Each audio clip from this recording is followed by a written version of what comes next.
wabarakatuh. Perkenalkan, nama saya Astra Julianti dari program studi manajemen kelas NA7. Di sini saya akan menjelaskan tentang bisnis yang sudah saya rangkum dari modul 1 sampai 3. Yang pertama, tujuan bisnis. Kebutuhan yang beraneka ragam. Awalnya bisnis adalah bertukar barang atau bertukar jasa karena pada masa itu belum ada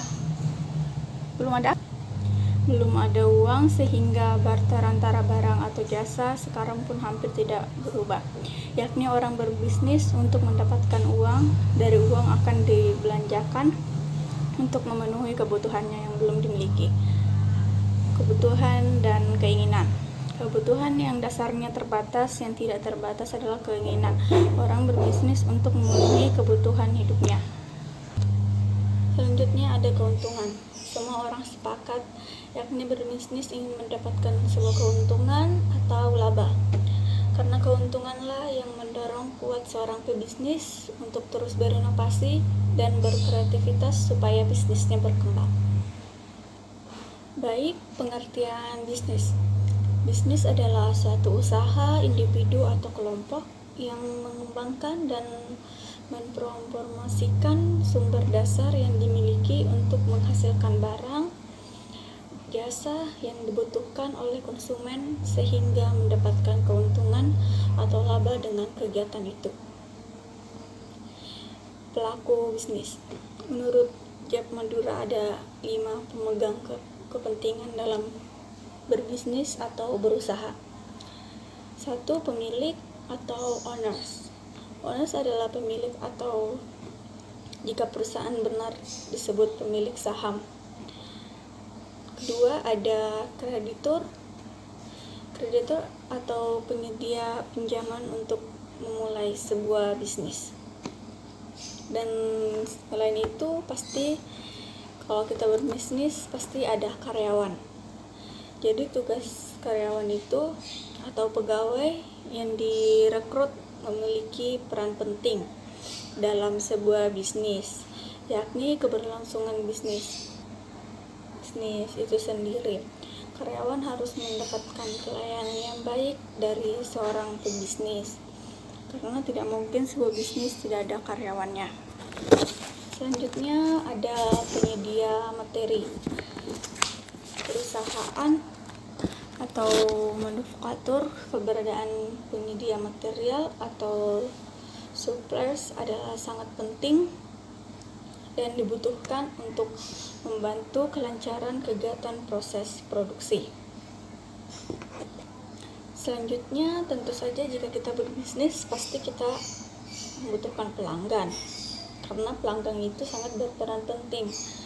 Karena pembelian produk untuk memuaskan kebutuhannya, tanpa pembeli bisnis bisa merugi. Jadi kalau kita berbisnis pasti kita ada pelanggan, karena tidak mungkin kita berbisnis tanpa ada pelanggan. Yang keempat, batasan usaha, industri atau bisnis. 1. Kurang berinteraksi pada masa depan. 2. Jarang inovasi. 3. Jarang mengadakan kaderisasi. Cepat puas, kurang paham akan regulasi, kurang paham manajemen, struktur modal tidak memadai. Jadi semuanya itu harus diperhatikan baik-baik saat kita mau berbisnis. Selanjutnya di modul 2 ada tanggung jawab sosial perusahaan. Kita juga harus memperhatikan tanggung jawab sosial sebuah lembaga bisnis atau perusahaan. Perusahaan harus ditancap secepat mungkin, dan etika bisnis memberikan rambu-rambu kapan harus berhenti, atau dengan kata lain mana yang boleh dan mana yang tidak boleh. Dalam tanggung jawab sosial perusahaan harus memperhatikan 5 aspek antara lain. 1. Pelanggan. Kita harus memperhatikan kepuasan pelanggan. Dan 2.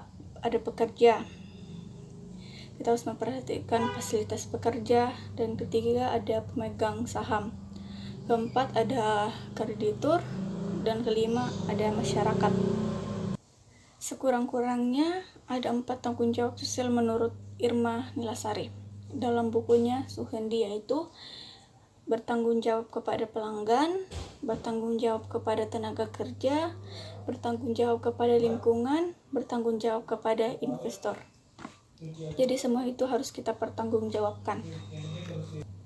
Dan di modul 3 ada bentuk hukum, lingkungan, kebaikan, dan keburukan perusahaan. Badan usaha yang berbeda hukum dan yang bukan badan hukum. Badan yang berbadan hukum, subjek hukumnya adalah badan usaha itu sendiri, harta kekayaan perusahaan terpisah, dan harta kekayaan pribadi para pengurus atau anggotanya. Jadi semua itu dipisah. Badan usaha yang termasuk badan hukum yaitu perusahaan negara, perusahaan daerah, koperasi, perjan, persero, dan yayasan. Badan usaha yang bukan berbadan hukum. Ada subjek hukumnya adalah orang-orang yang menjadi pengurusnya. Harta perusahaan bersatu dengan harta pribadi para pengurus atau anggotanya.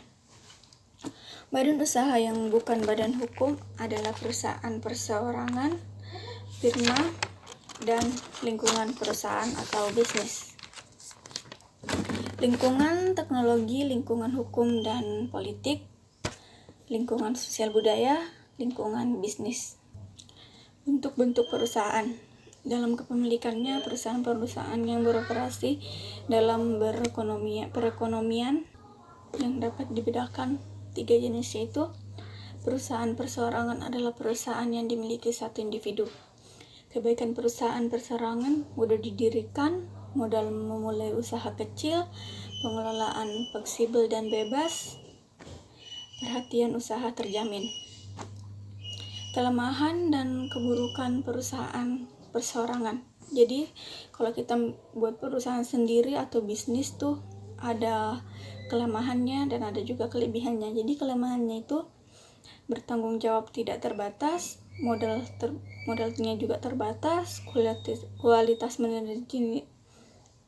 manajerial dan kualitas pekerjaannya terbatas, kelangsungan operasi perusahaannya terbatas.